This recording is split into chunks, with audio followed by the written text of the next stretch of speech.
Hello everyone and welcome back to this month's segment of Front of House Structure.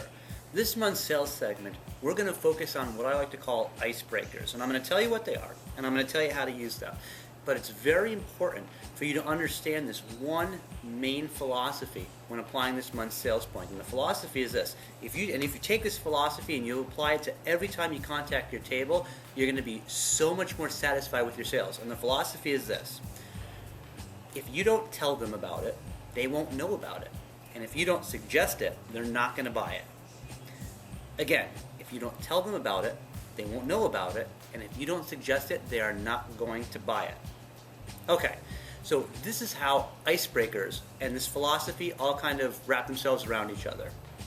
I think one of the most difficult things to do in any type of sales position, but particularly in a restaurant, because in a restaurant, you're multiple times throughout a table's meal going to have to introduce yourself back to the table in order to accomplish certain service tasks, things that you might consider service tasks. But these service tasks are segmented throughout the meal in order for you to present material that the customer needs to buy. And what I mean by that, and I'm going to tie this together with icebreakers right now, is that you have throughout the meal your presentation of the wine list, your presentation of specials, and your presentation of dessert. Every single restaurant goes through these three specific chain of events throughout the course of a meal during a guest enjoyment of your restaurant. Now, here's what an icebreaker is. It is a wine list, it is your specials, and it is your dessert menu. And what I mean by icebreakers, it is the most difficult thing in any salesman's job to be able to start a conversation. Because what you're doing is essentially introducing yourself to a stranger, or in a restaurant's case, a group of strangers, and you have to take over that situation in order to get your job done. But what I want you to do is I want you to take that situation that some people see as an aggravating part of their job, and I want you to make the most of it, because it really is the best time to capitalize on sales. Now let me tell you what I mean. When a table first sits down, you have a group of people that are all sitting together, and they're obviously out for a night of enjoyment and entertainment and kind of to catch up with each other. Here's the thing. When you first go to that table, you have to do something kind of awkward. What you have to do is you have to interrupt their conversation, because you got to start serving them. Here is a very important icebreaker to do that. It is your wine list. Now, your wine list is set up in order for a guest to be able to peek through them and buy a bottle of wine. Here's the thing. If you use this wine list instead of just a point of service to give to the guest, if you use this as an icebreaker to start a conversation about wine, and you tell them about a product that you like, then you will sell that product. You have now taken a step of service. You've used the wine list, which is your icebreaker in this step of service, to introduce a conversation to the table, aka butting in, but you're introducing a conversation to the table that you can now start about selling a product. So even if you're not a good conversationalist, this is a great way to start that conversation about wine. And we talk about that in another segment when it comes to presenting the wine list. But the same thing goes for your specials. Now, this is something that I really want to sink in with you. When it comes to your specials, on this particular, in my restaurant, this particular special list has a salad, it has a foie gras, it has a fish, it has a moderately priced beef dish, and then it has a dessert. So here's the thing, and this is where you're going to have controversy from personality standpoints, but we are talking about sales and pure sales.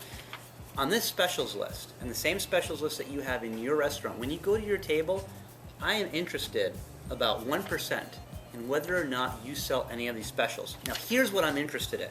At the time you present these specials, all of the guests at your table have the menus in their hand. You use this specials menu as an icebreaker to start a conversation about the food that you want to sell. Here's the thing. This whole philosophy of if you tell them about it, they'll know about it, and if you suggest it, they'll buy it. Here's what this means. What it means is I want you to start thinking that you can tell your guests what they're going to have. And you can tell them by telling them about it and by suggesting it. And by doing those two things, you're going to be amazed what your sales are. Now, if I have a $29 fish dish on here, and I've got a $48 steak on my menu, you better believe I'm going to go over my specials because that's part of my job, but I'm going to jump right from the specials to the menu with this segue. All right, and that concludes our specials tonight. When I eat at this restaurant, if you look at your menus, these are the things that I get because I think they're really enjoyable. I think they're signatures of the restaurant. We have a crab cake, $15 appetizer as opposed to an $8 salad. We've got a great steak, our signature bone-on filet mignon, $49 instead of a $29 piece of fish. Here's what you got to do. You got to use this icebreaker to start a conversation about what you want to sell. If you're going to the table with just the specials and all you're doing is reading the specials and letting the guests make their own decision on what they're going to eat, you're missing the point, and you missed a great opportunity to use an icebreaker to start a conversation. The next one, and really the most important one, because these are all additional sales, is your dessert menus. I see so many servers who all they do is drop a dessert menu. They might drop it open, which is better than just leaving a dessert menu at a table. Open the menu, take that time. That dessert menu is an icebreaker. It is a time to start a conversation about dessert. You get everybody thinking dessert, tell them about a dessert, and suggest it. Drive that point home. I like the chocolate cake because it's moist, it's delicious, it's one of the most popular items on our menu. I get it every time I come in here. That's it. That's all you have to do. It takes no more time than just going to the table, introducing the menus, and saying you'll be back. Don't say you'll be back. Tell them about a dessert instead. But that is how you use icebreakers like your wine list, your specials menu, and your dessert menu to interrupt the table, start conversations, and tell your guests about a product and suggest it so they buy it. Thanks very much. This is a very important tip, and I want to make sure for the next month you really let this sink home and try it at every single table. You're going to have great success. Thanks for tuning in.